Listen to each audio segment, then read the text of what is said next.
In this video, we're going to cover the intriguing history of the medieval kingdom of Jerusalem. The scholarly literature used can be found in the description below. I'm Following History, and today we're going to start with exploring the birth and organization of the kingdom of Jerusalem. Stay tuned.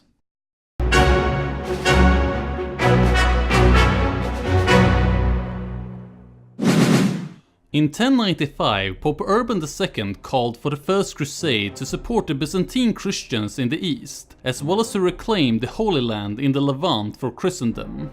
When the Latin Crusaders set out on their journey, they had little thought about what would happen once they had taken Jerusalem. Some people, including the Pope, thought that the conquered lands would come under the control of the Byzantine Emperor Alexius Comnenus. However, due to differences in strategic priorities and political disputes regarding ownership of the cities in the Levant, the relationship between the Latin Crusaders and Byzantium deteriorated, to the point that it was clear that the conquered lands would not be given to the Eastern Emperor. Due to this state of affairs, the lands conquered by the Latin Crusaders were divided into several territories. These territories were the County of Edessa, the Principality of Antioch, the County of Tripoli, and the Kingdom of Jerusalem. Jerusalem was initially controlled by Godfrey of Bouillon, who ruled the city and its surroundings. Godfrey refused to accept the title of king, and instead chose to rule the kingdom as a protector of the Holy Sepulchre. Godfrey, however, did not stay in power for long. Just a year after the Crusaders had captured Jerusalem, he passed away, and the kingdom was handed over to the Count of Edessa called Baldwin of Bouillon, who became King Baldwin I of Jerusalem. King Baldwin quickly found himself as the first true king of a young, vulnerable and volatile kingdom. However, through a bit of luck and the strategic brilliance of King Baldwin and his heirs, the remaining Latin Crusaders managed to not only keep the kingdom intact, but also strengthen it against its Islamic neighbours for several generations. The Kingdom of Jerusalem was situated in what for centuries had been a frontier region fought over between different kingdoms and empires. Much of the area was not fertile enough to be used for farming, and the centers of power within the region lay far away from each other. On top of that, the kingdom early on suffered from a severe manpower shortage. When Jerusalem had been captured in 1099, many of the Crusaders who had participated considered themselves to have completed the mission they set out to accomplish, and started to return back home to Europe, with the only ones remaining being a few lords and their households of knights and servants. The manpower shortage was in fact so bad that the chronicler Fulcher of Chartres claims that the kingdom during its first years only possessed a meager 300 knights and an equal number of footmen, while being surrounded on all sides by hostile powers, and in order to avoid being immediately destroyed, the kingdom was in need of more manpower and an abundance of resources. Being a medieval lord, King Baldwin's first order of business was dividing his new kingdom in accordance with the feudal traditions back in Europe, with vassal lords running parts of the kingdom under him, who in turn had their own vassals serving under them. In a feudal system, the central resource is farmland. However, due to many parts of the kingdom being unfit for agricultural production, the feudal system that existed back in Europe never fully developed the same way in the Kingdom of Jerusalem. Many of the landowning nobles who normally would have lived in manor houses on the countryside instead chose to live in the cities, with most of their knights and foot soldiers being paid salary warriors.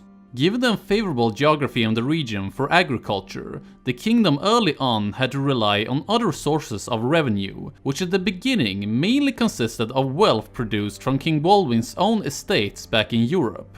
The kingdom also had to utilize the region's trade routes, and when it came to establishing trade, King Baldwin quickly got help from maritime powers back in Europe, who were eager to utilize the situation. In 1101, a Genoese fleet arrived in Jaffa, and with its help, Baldwin quickly managed to capture the major port cities of Arsuf, Caesarea, and Acre, and thereby securing the coastal line between the cities of Haifa and Jaffa. In exchange for their support, the king granted the Genoese control over a third of the cities they helped in conquering, as well as other benefits and privileges. Outside revenue from trade with Genoa and the other European city-states in the Mediterranean, both pilgrim and taxation of Muslim caravans also helped to raise funds for the kingdom. In order to effectively being able to tax the caravan routes, as well as to properly defend the kingdom and make up for the constant lack of manpower, the Latin Crusaders constructed many castles in the region. Two of the most famous ones were the castles of Carac and Montreal, which were constructed in the first half of the 12th century and were some of the most impressive defensive structures of their day. Since the Kingdom of Jerusalem throughout its history was surrounded by enemies, booty also played a significant part in the kingdom's economy. Although many attempts were made to attract new settlers from Europe, few came, from which it followed that Western Europeans were always a minority within the Kingdom of Jerusalem, with a substantial number of people instead being Eastern Christians and Jews. Muslims also made up a substantial part of the population living within the kingdom and were allowed to keep practicing their religion, as well as keeping their communities, provided that they paid required taxes in arrangements similar to those granted to Christian populations living under Islamic rulers. The Kingdom of Jerusalem would continue to be governed by King Baldwin I until his death during a campaign in Egypt in 1118.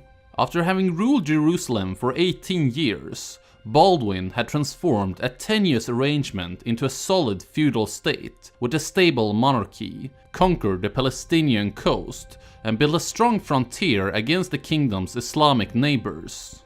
Around the time of Baldwin's death, the Latin Crusaders who had chosen to stay and their offsprings had gradually stopped thinking about themselves as Europeans, and instead adopted a new Eastern identity.